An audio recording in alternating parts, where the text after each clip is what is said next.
के में घूम रहे हैं, गांव-गांव में जा रहे हैं, क्या कहना चाहेंगे? मैं लोगों से मिल रहा हूँ, लोगों की समस्याओं को देख रहा हूँ, सुन रहा हूँ। बहुत सारी जनरल सी कोमल सी समस्याएं हैं सभी की, जैसे गांव का जोड़, गंदा पानी की निकासी नहीं है, बोर के रास्ते कच्चे हैं, वो डिस्पेंसरी नहीं है, और डिस्पेंसरी है तो 11-12 बजे आ जाते हैं और 2 बजे चले जाते हैं। रोड जो है वो टूटे फूटे पड़े हैं, स्कूल में टीचर ना के बराबर हैं, प्राइवेट स्कूल जो है वो ज़्यादा वो कर रहे हैं। ये सारी छोटी छोटी चीज़ें हैं जो इस ग्रामीण व्यवस्था को दोबारा बनाने के लिए उनमें बहुत सुधार की बहुत ज़रूरत है। और वो सुधार जब भी होगा जब आपकी नीयत होगी, नीयत के साथ ही नीति होगी। सर, इस क्या जुनून आया आपके अंदर, क्योंकि सेवा तो आप दिल्ली पुलिस में भी कर रहे हैं, तो ऐसा क्या ख्याल आया आपके दिमाग में कि अब इस चुनाव में खड़े होकर देश सेवा या समाज की सेवा आप कर रहे हैं, ऐसा क्या विचार आया? क्या कहना चाहिए? बात इस चुनाव की नहीं है। राजनीति जो है एक सेवा का माध्यम है जी। लोगों ने इसको दूसरी तरह से बना लिया कि शासन करना, राजा बनना, जबकि ऐसा नहीं है। लोकतंत्र में राजनीति एक सेवा का माध्यम है, और अगर आप राजनीति में हो और आप किसी उस पे हो तो आप लोगों की ज़्यादा मदद कर सकते हो, आपका दायरा ज़्यादा है। सेवा तो मैं आज भी कर रहा हूँ। मैं सोनीपत में एक मेरा इंस्टीट्यूट है जहाँ 70 बच्चों को फ्री ऑफ कॉस्ट हम कोचिंग दे रहे हैं, उनकी रहने की सुविधा दे रहे हैं। और आपको ताज्जुब होगा, उस 70 बच्चों में से 55 बच्चे सेलेक्ट हो गए।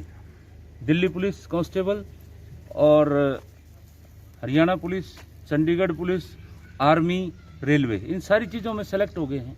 तो सेवा मैं ऐसे ही करता रहूँगा, लेकिन मेरा एक जज्बा है, आज नहीं हूँ मैं, हमेशा लोगों से मिलता रहूँगा। बड़े धड़ल्ले से अपना नंबर देता हूँ, अपना मोबाइल नंबर देता हूँ।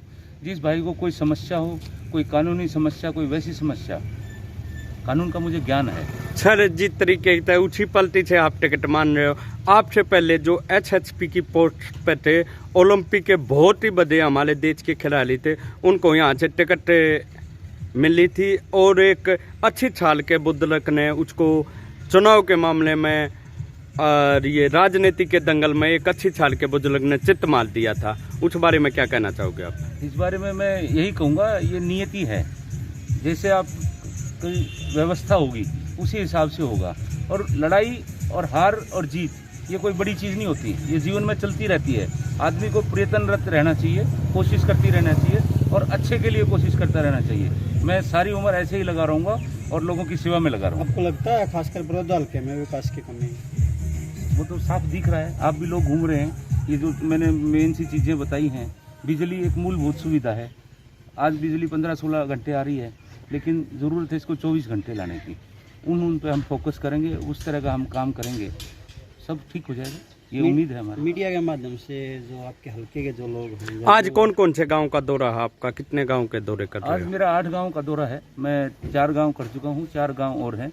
इसके बाद मेरा महमूदपुर है, फिर मोई है, फिर माजरा है, और फिर उसके बाद आंवली है। सर, आज आप इतनी बड़ी पोस्ट पे हो, एचपी की पोस्ट पे हो, आपको ये समय या रात की ड्यूटी या राजनीति का भी समय, जनता को आप समय दे रहे हो, ये कैसे निकालते हो, कैसे मेंटेन करते हो? मेरे को जुनून है सेवा का, और अपनी ड्यूटी भी करता हूँ, और ड्यूटी के बाद लोगों से भी मिलता हूँ। एक छोटी छोटी समस्याएं हैं, जैसे आप में से ही एक पत्रकार ने मेरे से पूछा था, अभी खाप पंचायत हो रही थी, वहाँ भी एक ही बात उठा रहे थे कि भाई हिंदू मैरिज एक्ट में सुधार करो, हिंदू मैरिज एक्ट में सुधार करो, ये डिमांड थी उनकी। मैं आपके माध्यम से ये कहना चाहूँगा खाप पंचायतों को भी, भाई वो सुधार जब होगा वो सरकार ने देखना है, वो पार्लियामेंट ने देखना है। उससे पहले हम अपने बच्चों को संस्कार दें, उनको साइंटिफिक फैक्ट से अवगत कराएं कि एक गोत्र एक गांव में शादी करने के क्या नुकसान हैं, वो साइंटिफिक फैक्ट्स हैं। हम 2 गोत पुराने बुजुर्गों ने जो चलाए हैं, 2 गोत 3 गोत छोड़ के शादी करते हैं, उसका भी साइंटिफिक फैक्ट्स हैं। अगर हम सेम गोत्र में सेम उसमें शादी करेंगे, नेचुरली आप देख लेना बच्चा फिजिकली या मेंटली रिटार्डेड होगा। तो ये सारे फैक्ट्स जब आप तक समाज में नहीं लाओगे, बताओगे नहीं, ज्ञान नहीं दोगे, तो ऐसे ही एक भीड़ चाल है, वो भीड़ चाल चलती रहेगी। ये चाल करके अपने बच्चों को आप अवगत तो कराओ ना फैक्ट से, वो अपने आप इस चीज़ के पास नहीं जाएंगे। सर, अच्छा तो अब तक हुआ नहीं, एक गोत का पति भी एक गोत का और बीबी भी ऊंची गोत की? फिर आपने देखा नहीं है, ऐसा हुआ है। एक गोत वालों ने भी शादी की, एक गांव में भी शादी की है।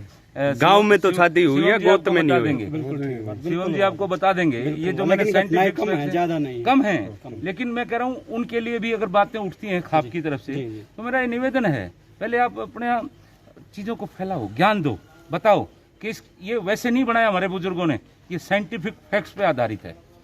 आपको लगता है बड़ौदा हल्के में अगर कोई आवाज ही नहीं उठाएगा तो मालूम कैसे पड़ेगा ऊपर तक? एक बंदा ऐसा भी होना चाहिए जो ऊपर तक आवाज पहुंचा सके विकास के बारे में। देखो, आवाज तो हर चीज के खिलाफ उठानी चाहिए। अगर आपके साथ अन्याय हो रहा है, अन्याय के खिलाफ आवाज उठानी चाहिए। विकास नहीं हो रहा है, विकास के खिलाफ आवाज।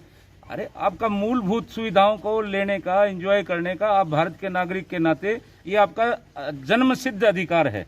अगर ये सुविधाएं, आप बिजली है, बिजली के लिए आप पे कर रहे हो, फ्री में थोड़ी दे रहे हैं। और जब पे कर रहे हो तो आप 16 घंटे क्यों, आप 24 घंटे के हकदार हो। क्यों दिल्ली में 24 घंटे है लाइट, यहाँ क्यों नहीं है 24 घंटे? क्या यहाँ के लोग बिजली का बिल नहीं देते? वो सारी चीजें सोचने की जरूरत है और उस पर अमल करने की जरूरत है। सर, यहाँ से बड़ौदा को तो उपचुनाव है अब, इसलिए बलछाती मेंढक की तरह टेकते हैं। यहाँ पे छोटाला व्यवहार किया जाता है। जैसे भूपेंद्र सिंह हुड्डा के राज में यहाँ काम नहीं हुए, 6 साल से बीजेपी में नहीं हुए, बलछाती मेंढक की तरह अब उपचुनाव है तो लगातार काम होने लग रहे हैं। इसके बाद हमें लगता है कि बड़ौदा हल्के में इसके बाद काम नहीं हो पाएंगे। ये तो आपकी सोच है। अब आप कह रहे हो इसके अगर काम हो गए तो फिर बाद में नहीं होंगे। अब ये रोड बना है, ये रोड पाड़ के थोड़ी ले जाएंगे, रोड तो यहीं रहेगा, सुविधा यहीं रहेगी। कोई पानी, गंदे पानी की निकासी के लिए कर रहे हैं, वो निकासी तो परमानेंट ही होगी ना, ये थोड़ी आज होगी कल नहीं हो जाएगी।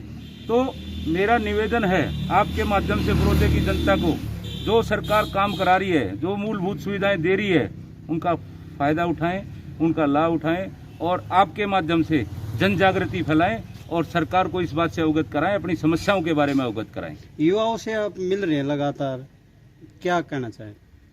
युवा एनर्जी से भरपूर है और वही एनर्जी और ताकत अगर गलत डायरेक्शन में चली गई तो हमारे समाज के लिए बहुत नुकसानदायक है।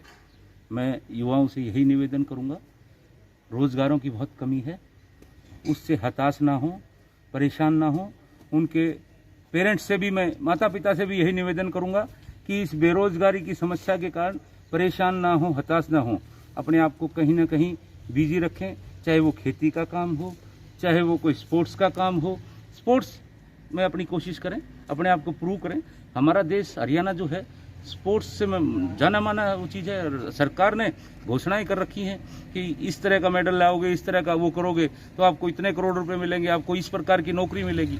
उससे बस ज़रूरत है आपके माध्यम से, जनता के माध्यम से प्रोत्साहन देने की। मेरा आपसे यही निवेदन है कि आप अपने माध्यम से जवान को, यूथ को जागृत करें और एक निवेदन जरूर करें कि क्राइम और जुराइम, इसकी दुनिया बहुत छोटी दुनिया है, उस तरफ ना देखें।